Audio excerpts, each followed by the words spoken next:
Eli Carter was not the kind of man anyone noticed at Clarion Tech Inc., one of the most prestigious software companies in the city. He swept the marble floors, cleaned out office trash bins, and wiped down smudged glass doors with a quiet diligence. He had a mop in one hand and a father's love in the other. Being a single dad wasn't easy, but his daughter Lila was his world. Only 7 years old, she was the reason he took the night shift job so he could walk her to school every morning.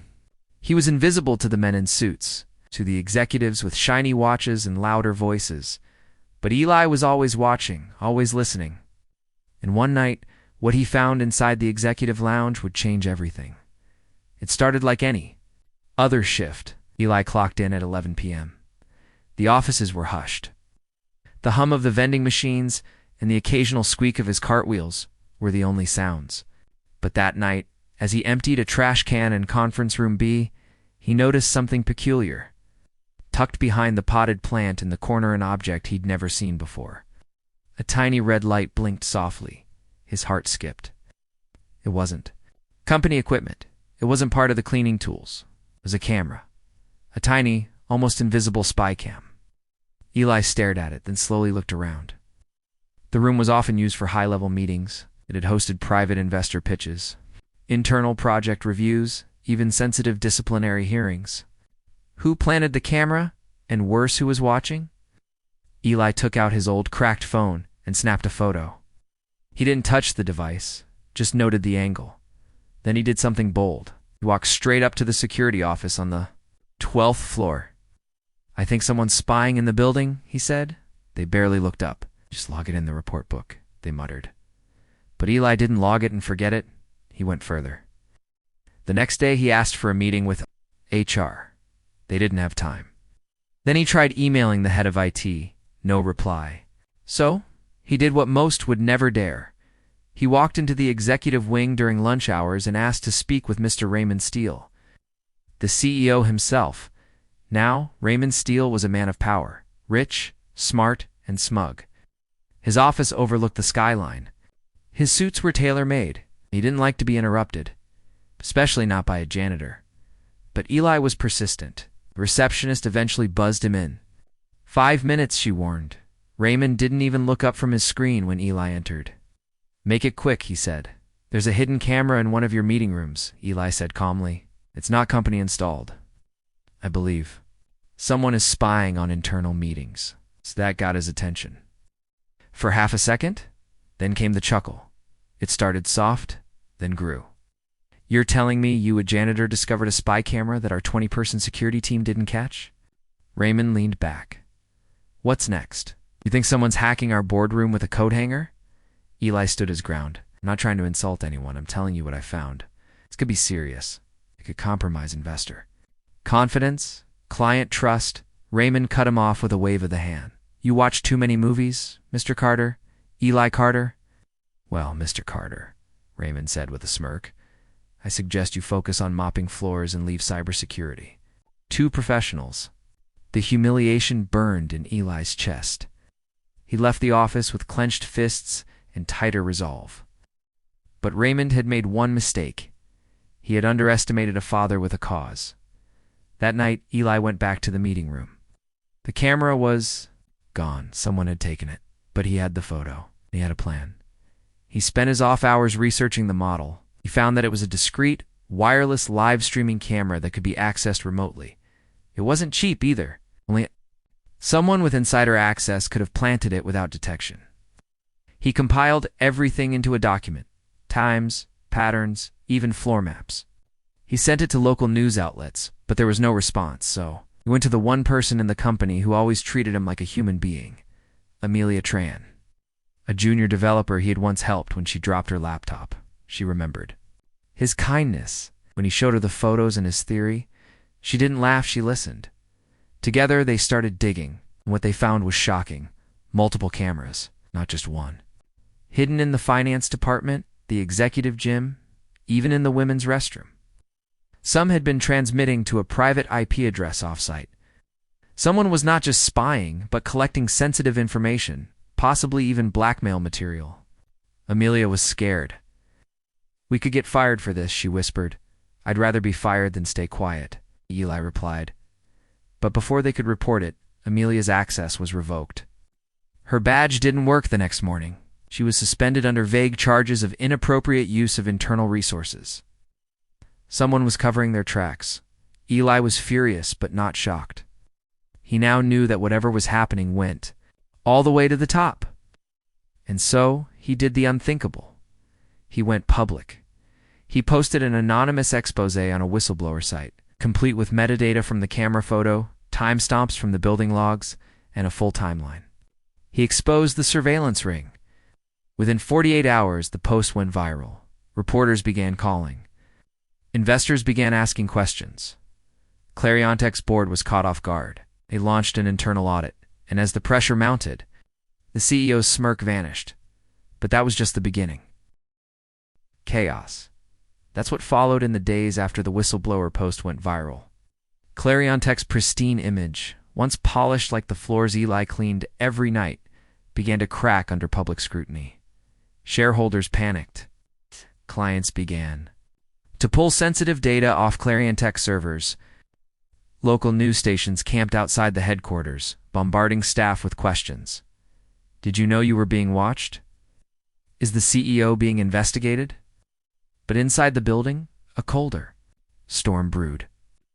The executives, once untouchable in their glass offices, began pointing fingers, and in the middle of it all stood Eli Carter. Not visibly, not yet. His name wasn't public, but the walls were closing in. Raymond Steele, the smug CEO, who once laughed off Eli's warning, called an emergency board meeting. His voice, usually measured and confident, was strained. "We're initiating a third-party cybersecurity audit," he announced. "Whoever is responsible for this breach will be held accountable." But deep down, Raymond wasn't just afraid of the cameras being exposed. He was terrified of what else might surface. Because Raymond knew exactly what those cameras had been used for. He didn't plant them, but he had benefited from them.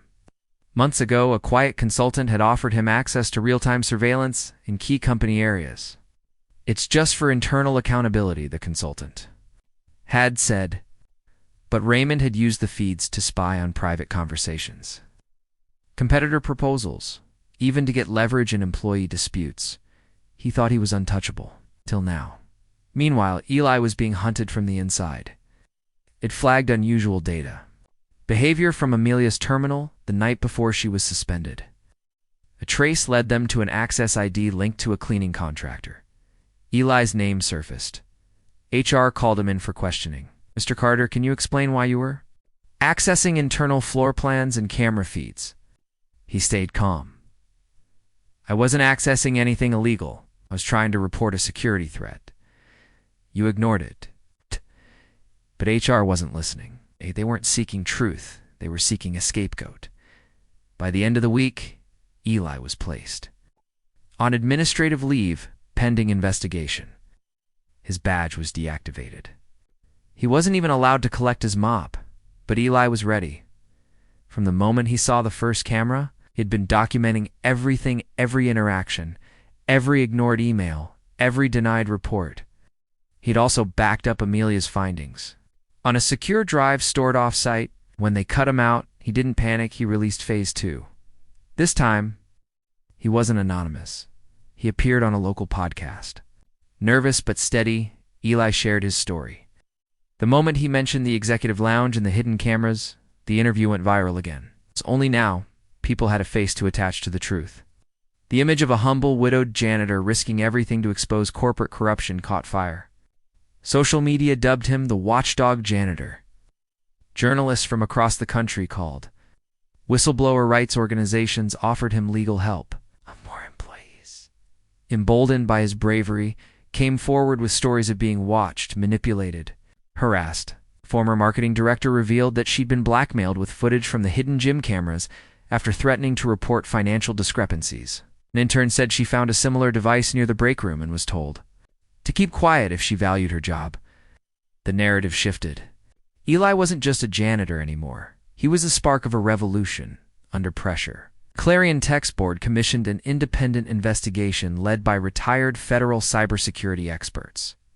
Their findings were damning. over 24 unauthorized. Spy cameras had been installed across the company over a 14-month period. Some were found to have remote access logs leading to encrypted IPs routed through shell companies in Singapore. The digital fingerprints pointed back to a private security contractor Clarion Tech had hired for data protection. That contractor was traced to none other than Malcolm Vance, Raymond Steele's longtime college associate. When confronted, Raymond denied involvement. "I had no knowledge of these specific practices," he claimed on record. Proved he had logged into the camera network multiple times using his executive credentials. The evidence was overwhelming. The board had no choice. On a Friday morning, 2 weeks after Eli's interview, Raymond Steele was terminated with cause. The company issued a public apology. They offered a settlement to affected employees and promised to overhaul their surveillance and HR systems. But the damage was done. Clarion Tech's stock plummeted. A federal investigation loomed. Lawsuits poured in. As for Eli, he was offered a quiet settlement. "Take the money and walk," one lawyer told him. "They'll even reinstate you if you sign a non-disclosure agreement." But Eli refused. "I didn't come this far for silence," he said. Instead, accepted an offer from a cybersecurity nonprofit to become their employee awareness ambassador, educating workers across the country about their rights, digital privacy, and whistleblower protections.